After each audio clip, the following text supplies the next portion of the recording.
ঢাকা সহ 4 জেলায় আজও সকাল 8টা থেকে বিকেল 5টা পর্যন্ত কারফিউ শিথিল। ধীরে ধীরে স্বস্তি ফিরছে জনজীবনে।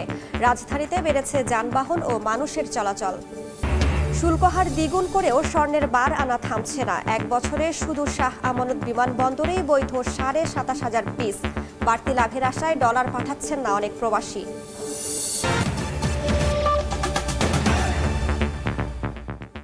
সময় সংবাদের সঙ্গে আছি আমি রাইসা জান্নাত।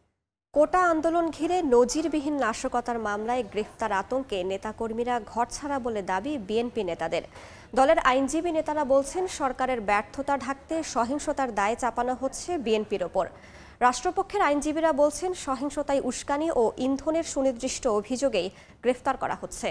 তদন্তে দোষী প্রমাণিত না হলে ছাড়া পাবেন বিএনপি নেতাকর্মীরা।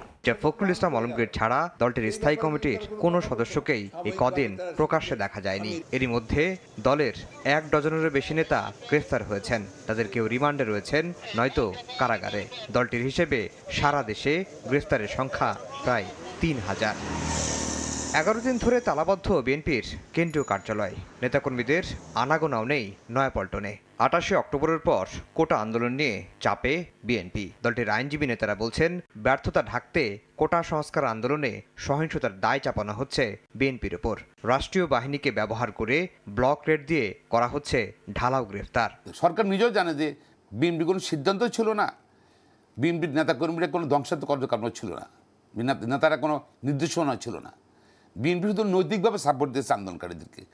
নৈতিক সাপোর্টের জন্য এখন যারা বিএনপি ঘটনাগুনাই সব বিএনপি করছে বলে ব্যান্ড করতেছে।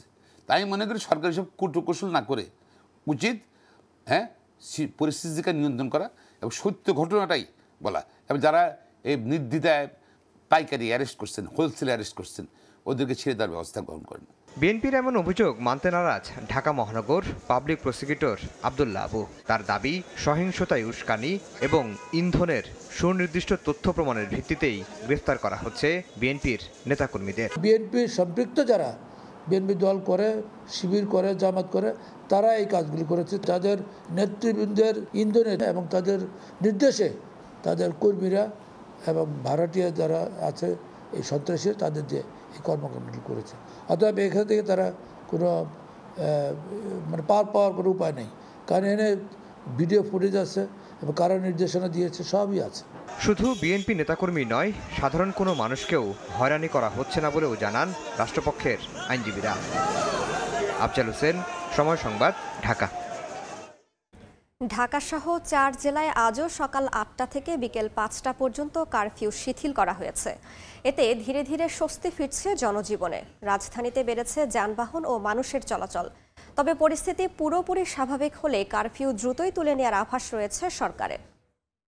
টানা বেশ কয়েকদিন কারফিউ চলার পর কিন্তু ধীরে ধীরে যে এই কারফিউ শিথিলের সময়সীমা সেটি কিন্তু আসলে বাড়ানো হচ্ছে। যেমন আজকে শনিবার সকাল 8টা থেকে বিকেল 5টা পর্যন্ত কারফিউয়ের যে সময়সীমা সেটি আসলে শিথিল করা হয়েছে। এই যে জনসাধারণ যারা আছে রাস্তায় বের হবেন, রাজধানীর কারওয়ান বাজার সিগন্যালে মোটামুটি এই সিগন্যালটিতে দাঁড়ালেই কিন্তু বোঝা যায় যে আসলে সারা ঢাকা ট্রাফিকের কি অবস্থা, রাস্তায় যানবাহনের কি অবস্থা। কেননা এই সিগন্যালের এক পাশে শাহবাগ, অন্য পাশে ফার্মগেট, তেজগাঁ, বাজার এবং ধানমন্ডি যাওয়ার রাস্তা। সেক্ষেত্রে বলা যায় যে আসলে সকাল থেকে আমরা বিভিন্ন এলাকায় ঘুরেছি এবং দেখেছি যে আসলে সড়কে যানবাহনের সংখ্যা তুলনামূলক অন্যান্য দিনের তুলনায় কিছুটা কম এবং ব্যক্তিগত গাড়ির যে পরিমাণ সেটি যেমন কম, তেমনি বাসের সংখ্যাও কিন্তু আমরা দেখেছি যে আসলে তুলনামূলক বেশ কম।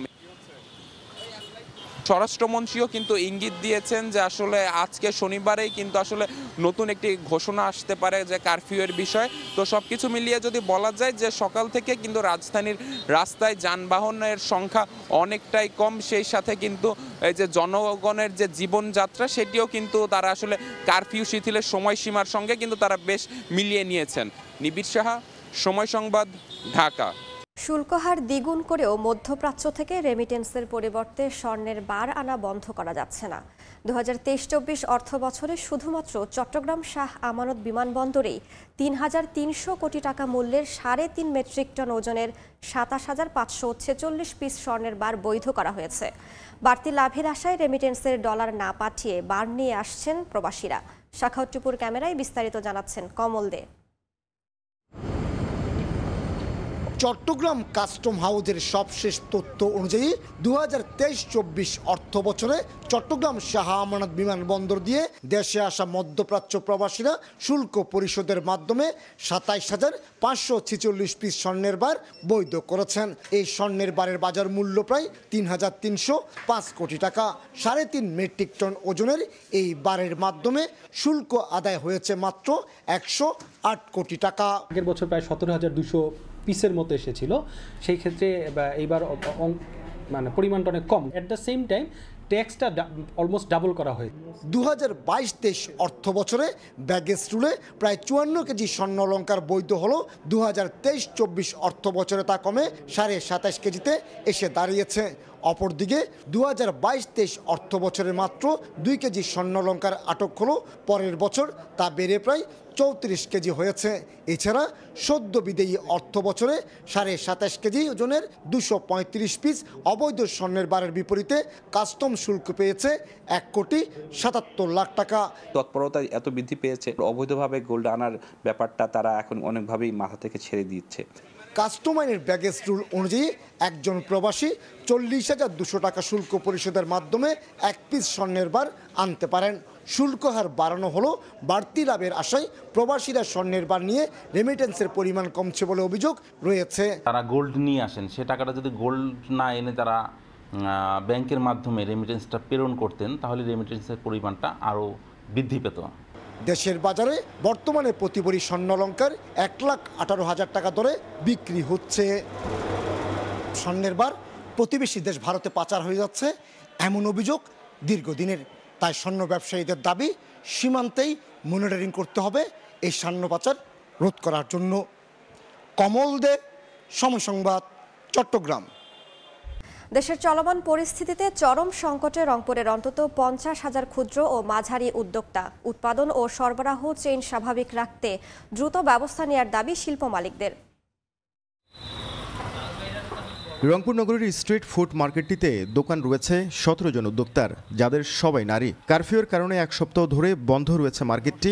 উদ্যোক্তারা জানান, দোকান বন্ধ থাকলেও মাসিক ভাড়া, কর্মীদের বেতন ও আনুষঙ্গিক খরচ তাদের বহন করতে হবে। ফলে চলমান পরিস্থিতিতে পুঁজি হারাবার দশা তাদের। অনেকে এখানে লোন করে দোকান নিয়েছে, অনেকে সমস্ত পুঁজিটা ঢেলেই দোকানগুলো নিয়েছে। সাপ্লাই চেইন ভেঙে যাচ্ছে, ট্রান্সপোর্টেশনের সমস্যা হচ্ছে, কমিউনিকেশনের প্রবলেম হচ্ছে, মানুষের মধ্যে আতঙ্ক বিরাজ করছে। একই রকম সংকট মোকাবিলা করতে হচ্ছে এই অঞ্চলের উৎপাদনমুখী শিল্প কলকারখানার। পোর্টের যে ডকুমেন্ট সেটাও আমরা নতুন করে ইস্যু করতে পারিনি, কারণ ইন্টারনেট তো সচল ছিল না।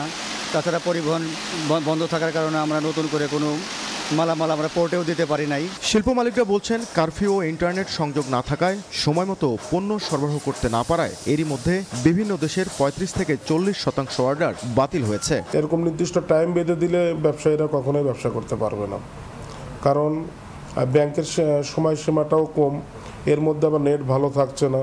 এদিকে বুধবার এক সংবাদ সম্মেলনে রংপুর মেট্রোপলিটন চেম্বার অব কমার্সের নেতারা জানান, গেল কয়েকদিনে শুধু রংপুর নগরীতেই ব্যবসায়িক ক্ষতির পরিমাণ প্রায় 500 কোটি টাকা। নাজমুল ইসলাম নিশাত, সময় সংবাদ, রংপুর। জমকালো আয়োজনে পর্দা উঠল প্যারিস অলিম্পিকের। বাড়তি মাত্রা যোগ করে সেইন নদীতে অ্যাথলিটদের প্রায় 6 কিলোমিটারের প্যারেড। এছাড়াও ছিল লেডি গাগা, সিলিন ডিওনের মতো তারকাদের পারফরমেন্স।